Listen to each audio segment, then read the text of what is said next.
Magandang gabi po mga minamahal namin ng mga kapatid at mga kaibigan.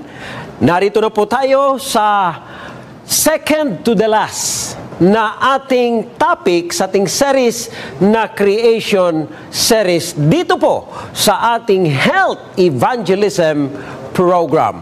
At kasama po natin ngayong gabi, walang iba kundi si Brother Paul Mark Caberte. Siya po ang ating sign language o translator sa buong serye ng ating pag-aaral.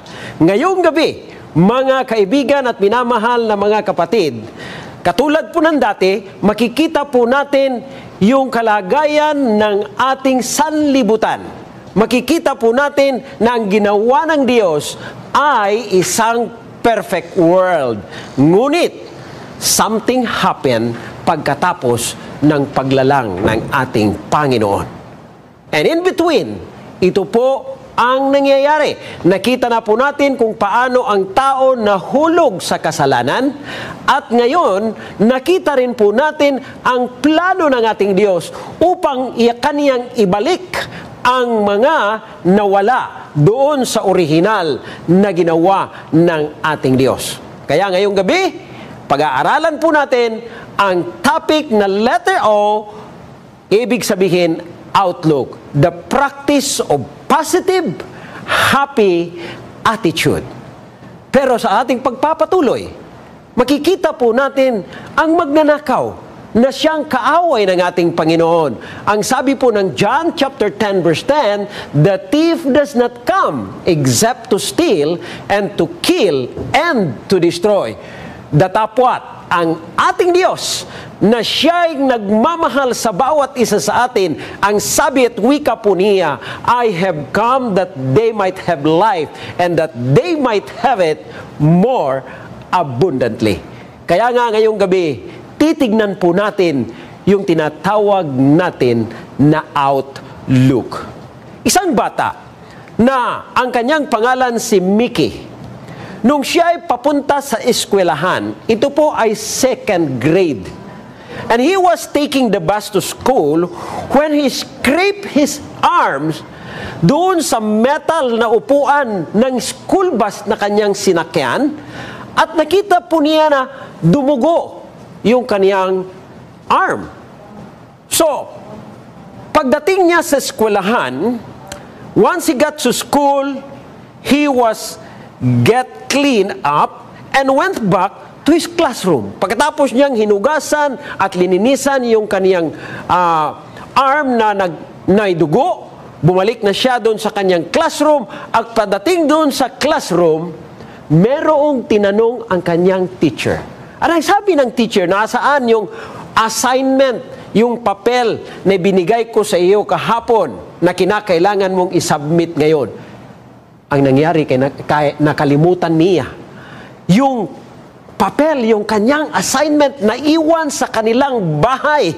And the teacher was extremely displeased with him. Mickey's days didn't get any better. Pagdating ng recess, something happened.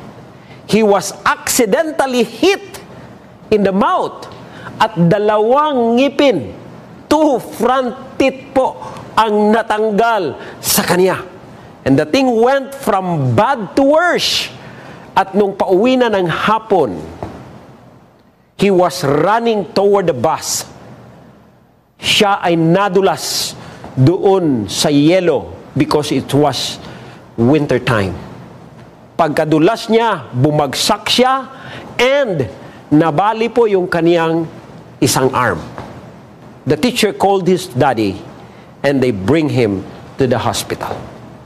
Habang sila ay nasa daan patungo sa hospital, si Mickey, meron siyang kinuha doon sa kanyang bulsa sa pamamagitan yung hindi nabali na kamay niya. At nung kanyang inilabas, sabi ng kanyang daddy, what's that? Ano yan? Ang sabi po ni Mickey ay ganito, ito po ay 25 cents or 1/4. 25 centavos kung dito pa sa Pilipinas. Sabi pa niya, I found it on the ground. Ito po ay aking nakita nung ako'y nadapa. And it is the first quarter that I have found. And then, sabi niya, this is the best day of my life. Kahit ganun ang nangyayari sa kanya sa buong araw, nagkasugat-sugat siya, nabalian siya ng kamay, sabi pa ni Mickey, this is the best day in my life. Kung titignan po natin, attitude makes the difference. Malaki po ang magagawa ng attitude. It is really making a difference in our life. The longer I live, sabi ng isang magsusulat, the more I am convinced that life is only 10% what happened to us and 90% how we respond to what happened to us. So nagdepende po mga kaibigan, minamahal na mga kaibigan, kung ano po yung ating response, kung ano po yung ating attitude. Sabi pa niya dito, the single most important choice we make each day is the choice of our attitude. Ito po yung pinakamalaking magandang magagawa natin, yung ating pagpipili kung anong klaseng attitude ang ating ipoportray sa ating sarili araw-araw. Our attitude affects our well-being. Ito po ay merong epekto sa ating pangangatawan, sa ating kalusugan, sa ating pananaw ng buhay. Ang sabi po rito ni Sarah Pressman, the assistant professor of psychology at the University of Kansas, we've known for a while now that emotions plays a critical role in the physical health, but until recently, most of his research was conducted only in industrialized country. Ginagawa lamang po dito yung mga research doon sa mga mayayaman na mga bansa.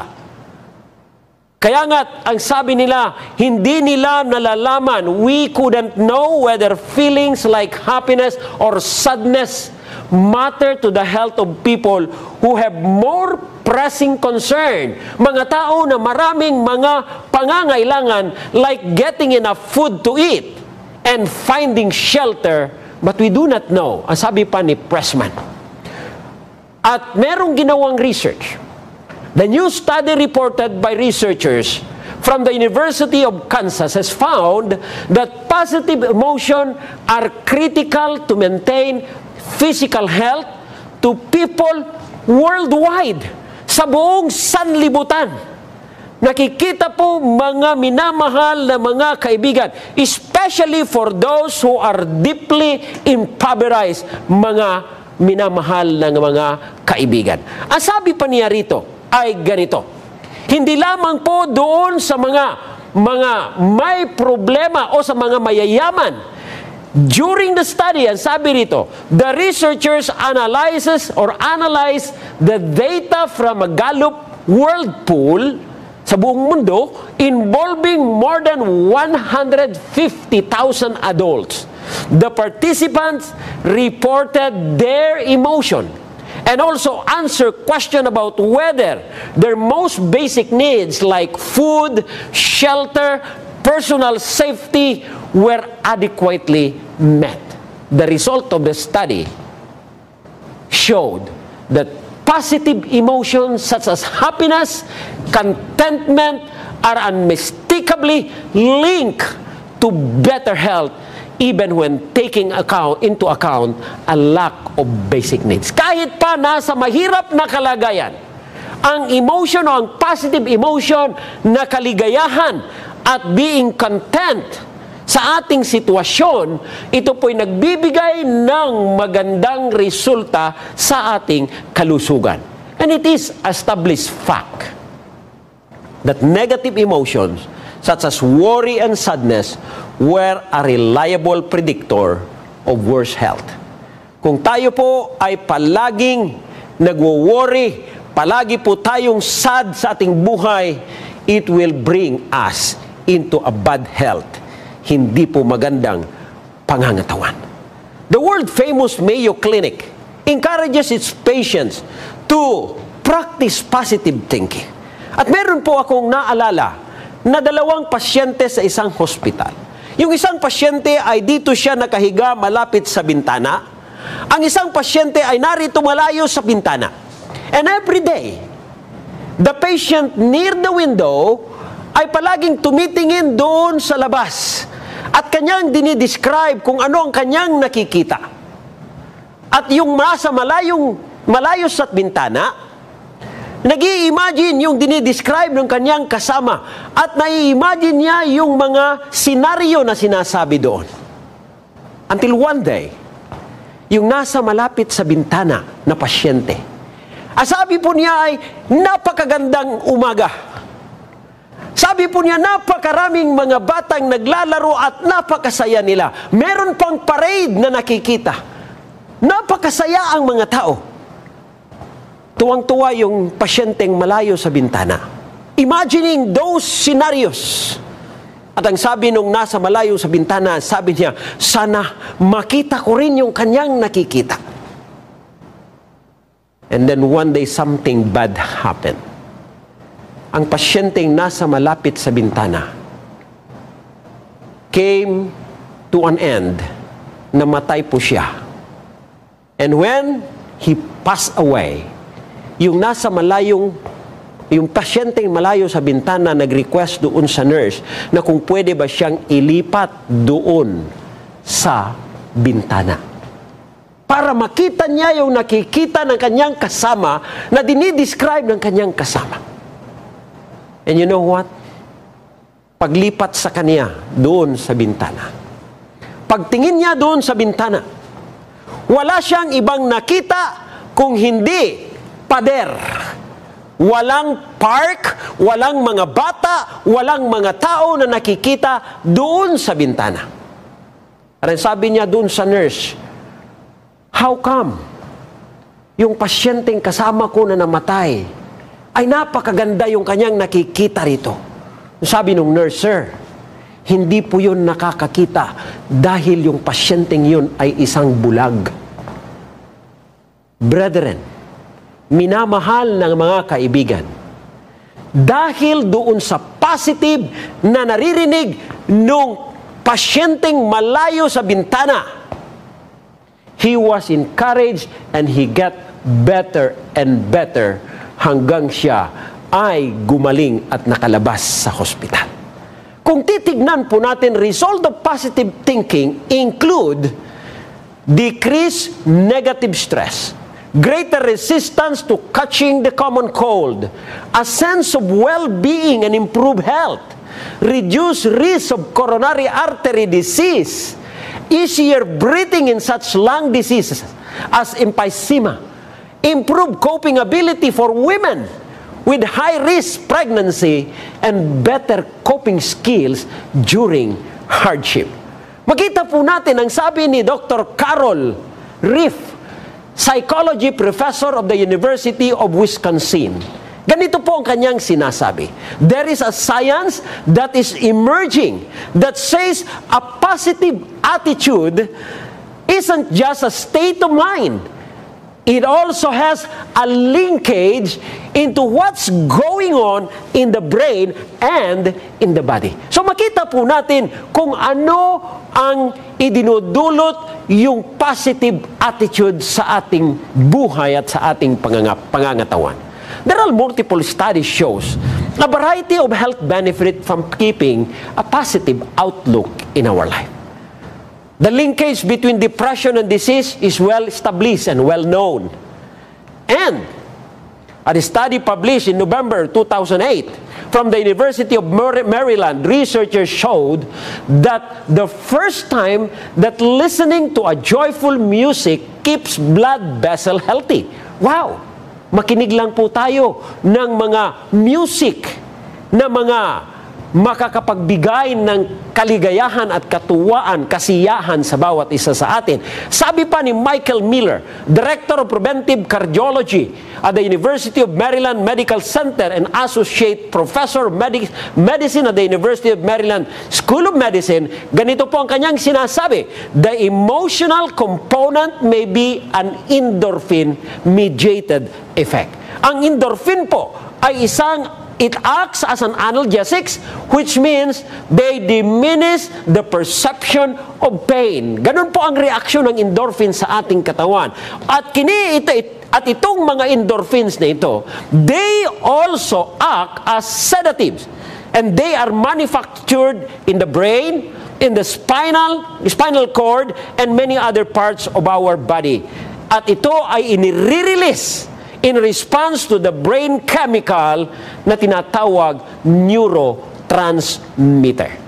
Kung makikita po natin dito, sa Loma Linda University, sa Loma Linda, California, noong 2008, ang sabi sa kanilang research, just anticipating a laugh can raise the level of depression, fighting, and immune-boosting hormones, and lower stress. Yung iisipin mo lamang na ikaw ay matutuwa at ikaw ay tatawa, meron ng epekto sa iyong katawan.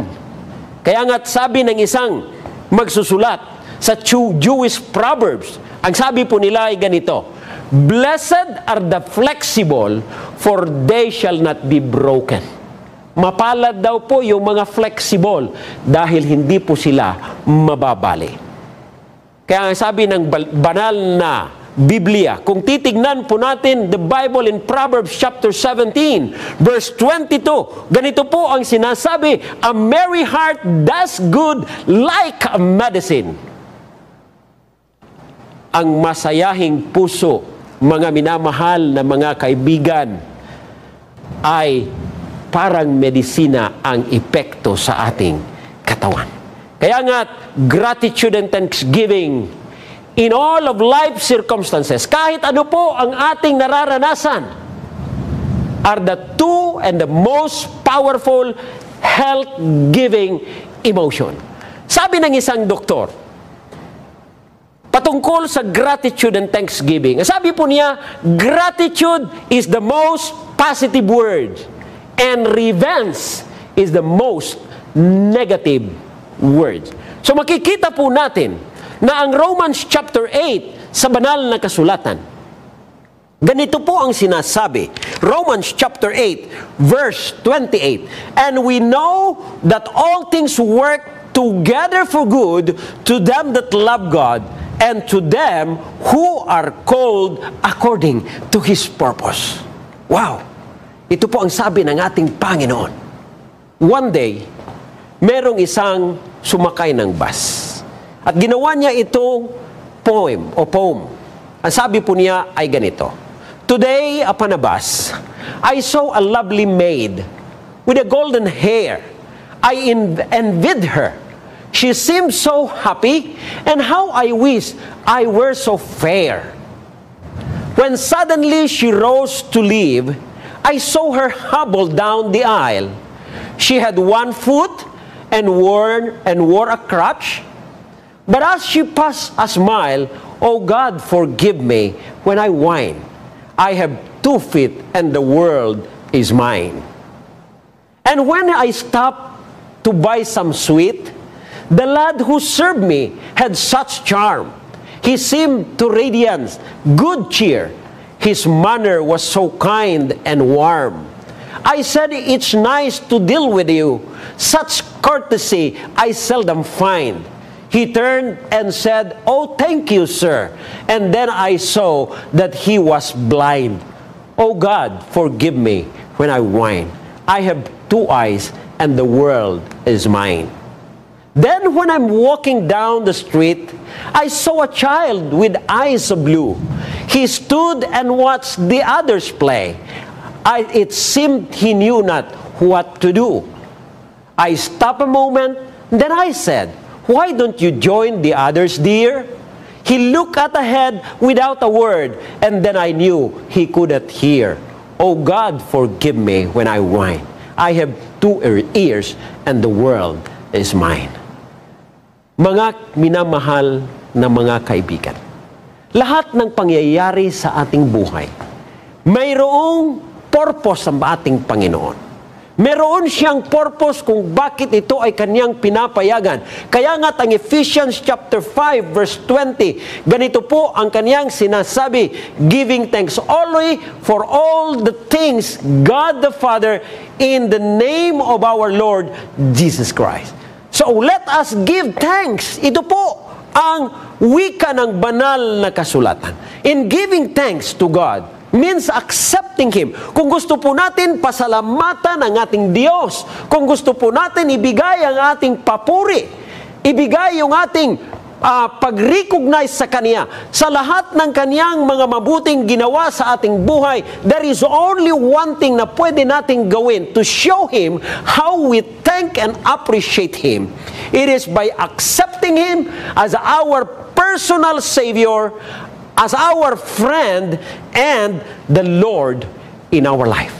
Sa banal na kasulatan, ang Biblia po ay mayroong isang kasaysayan o isang kwento na nangyari at the time that Jesus was still here on earth. Isang gabi mayroong isang lalaking lumapit kay Kristo. At ang lalaking ito ay nagtanong. Ito po ay isang Pharisee. Ito po ay isang learned man. Hindi po ordinaryo na tao, edukadong tao. He was a ruler of the Jew at ang kanyang pangalan walang iba kundi si Nicodemus. Ito rin ay naparoon sa kanya ng gabi at sa kanyang nagsabi, Rabbi, nalalaman namin na ikaw ay isang guro na nagbuhat sa Diyos. Pagkatapos sabi niya, sapagkat walang makakagawa ng mga tanda na inyong ginawa, maliban na kung sumasa kaniya ang Diyos. Except God is with him. At ang sabi ng Panginoon sa kanya, Jesus answered and said, Katotohanan, katotohanan, sinasabi ko sa iyo. Jesus said, maliban na ang tao'y ipanyanganak na muli, ay hindi niya makikita ang kaharian ng Panginoon. Except a man be born again, he cannot see the kingdom of God. Except a man be born again? Ito po ay hindi niya naintindihan. Born again, it's a big question. You must be born again, ang sabi ni Kristo sa kanya. Pero hindi po niya naintindihan. Hindi po niya malaman ang anong ibig sabihin ng ating Panginoon. Kaya nga si Kristo ay kaniyang inexplain dahil nagtanong si Nicodemus. Nicodemus said unto him, how can a man be born when he was old? Paano po siya ipapanganak muli kung matanda na siya? Can he enter the second time into his mother's womb and be born? Pwede ba siya pumasok muli sa tiyan ng kanyang mama at ipapanganak siya muli? Ang sabi po ni Kristo ay ganito. Sumagot si Jesus, katotohanan, katotohanan, sinasabi ko sa iyo, maliban na ang tao'y ipanganak sa tubig at ang Espiritu, ay hindi siya makakapasok sa kaharian ng Diyos. Except a man be born of water and Spirit. Ito po ang wika ng ating Panginoon. And in Mark chapter 16, verse 16, ang sabi po ay ganito, whoever believes and be baptized and is baptized will be saved. Ang sumasampalataya at mabautismuhan ay maliligtas. Datapwat, ang hindi sumasampalataya ay parurusahan. Mga minamahal na mga kaibigan, nakita po natin kung gaano ang sakripisyo, ang pagmamahal na ginawa ng Diyos mula no ang tao ay nahulog sa kasalanan. Siya po ay nagpadala o ibinigay ang kanyang bugtong anak, kaisa-isang anak, upang ikaw at ako ay magkaroon ng kaligtasan. Panahon na gawin natin, ipakita natin ang ating pasasalamat, positive outlook, tanggapin natin si Kristo bilang ating tagapagligtas. Katulad po na ginawa ni John the Baptist. He was baptizing people at the river Jordan. At isang araw ay si Kristo ay lumapit sa kanya. At sabi niya, binyagan mo ako. Let it be now. Sabi ni John, hindi pwede. Dapat ako ang bibinyagan mo. Ang sabi ni Kristo, ngunit pagsagot ni Jesus ay sinabi sa kanya, payagan mo ngayon, sapagkat ganyan ang nararapat sa atin, ang pagganap ng buong katuwiran. Nang magkagayoy, pinayagan niya siya at kaniyang bininyagan. At pagkatapos siya na binyagan, sila ay lumabas. They came up out of the water. And at that moment, ang langit po ay nabuksan. And the Spirit of God descended like a dove and a lightning on him. And a voice from heaven, mga kaibigan, tingnan po ninyo ito. And a voice from heaven, this is my Son, whom I love. With him I am well pleased. Ang boses galing sa langit ay nagsasabi, ito ang aking anak na aking minamahal. Ako'y nagagalak at natutuwa sa kanya. Mga kapatid, kapag ating tanggapin si Kristo sa pamamagitan ng bautismo, maririnig po natin ang langit na punong-puno ng tuwa at nagsasabing, ikaw ang kaniyang minamahal na anak at ang Diyos ay nagagalak sa iyo dahil ikaw ay bumalik sa Kanya. Minamahal na kaibigan, the Lord will give you the Holy Spirit. God anointed Jesus of Nazareth with the Holy Ghost and with power. Bibigyan po tayo ng kapangyarihan upang tayo ay pwedeng humarap. We can face the tempter. We can face the enemy. And we can be victorious. Meron pang isang karanasan ng isang eunuch na nung siya ay nag-aaral sa banal na kasulatan, ang Biblia, at pinaliwanag sa kanya ni Philip, pagdating nila, habang sila ay nagbibiyahe pagdating sa tubig, ang sabi ng eunuch, narito ang tubig. And he said, see, here is water. What hinders me from being baptized? Ano pang makakapigil sa akin upang ako'y mabinyagan? At ang sabi ni Philip sa kanya, if you believe with all your heart, you may. Kung ikaw naniniwala at nananampalataya sa buong puso mo, ikaw ay pwedeng binyagan. And in the end, Philip baptized the eunuch. Mga kaibigan, ang pagpapabinyag, ito po ay nagsisimbolo ng tatlong bagay. Una, the death of our old sinful life. Ito pa yung kamatayan ng ating lumang buhay na puno ng kasalanan. Pangalawa, pagkatapos po tayo na nag-repent at mabinyagan, tayo po ay inilibing. We are buried in our sin in the watery grave of baptism. Tayo po ay inilibing doon sa tubig. At ang ating lumang buhay ay nailibing na doon sa tubig. And paglabas po natin sa tubig, it will be a resurrection for our new life. We will rise with Him in a new life. Kung paano po si Kristo na buhay na maguli, ganun din po mangyayari sa atin. Matatanggap po natin ang bagong buhay sa kay Kristo. But there are steps that we need to take. Tatlong steps ang kinakailangan po natin. Number one, let us repent. Tayo po ay magsisi sa ating mga kasalanan. Number two, kinakailangan pa tayo manampalataya. We need to believe. Believe in Jesus Christ who died at the cross. And we need to learn. Ang ibig pong sabihin ng mga ito, repent is a genuine sorrow for sin. Ito po yung katotohanan na pagsisisi ng ating mga kasalanan. Ang pananampalataya or belief ay pagtanggap kay Kristo na ating tagapagligtas at Diyos ng ating buhay. At ang learned ay kinakailangan po tayong maturuan mula sa banal na kasulatan ang mga bagay-bagay na makapagpapalakas sa ating pananampalataya kang Kristo. At magiging bago ang ating buhay. Remember, Jesus is the living water. The only one who can wash away our sinful nature. And He can empower us to be witness for Him. Mga kaibigan, kung ating tatanggapin si Kristo, makatatanggap po natin ang biyaya ng kaligtasan. Gusto ko pong tapusin ang ating pag-aaral at pagmumuni-muni ngayong gabi sa pamamagitan ng isang maiksing kwento ng isang bata na palaging dinadala sa simbahan nung siya'y maliit pa. Ngunit nung siya'y lumaki at dumating sa high school level, siya'y napabarkada at nakalimutan ang pagsimba, naging bisyoso siya sa kanyang buhay at hanggang graduate ng kolehiyo, nakalimutan na niyang Panginoon at hindi na siya nag-a-attend ng church.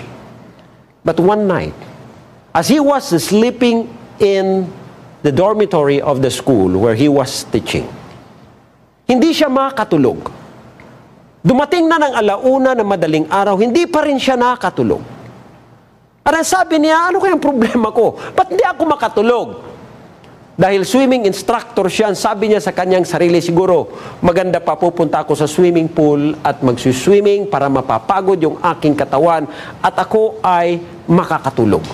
Then he went to the swimming pool. Directly, pagdating niya doon sa swimming pool, he went into the diving board. Pinili niya yung pinakamataas na diving board.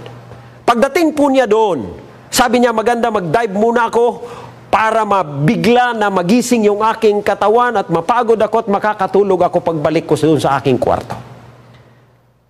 Napakaliwanag ang buwan sa gabing yun.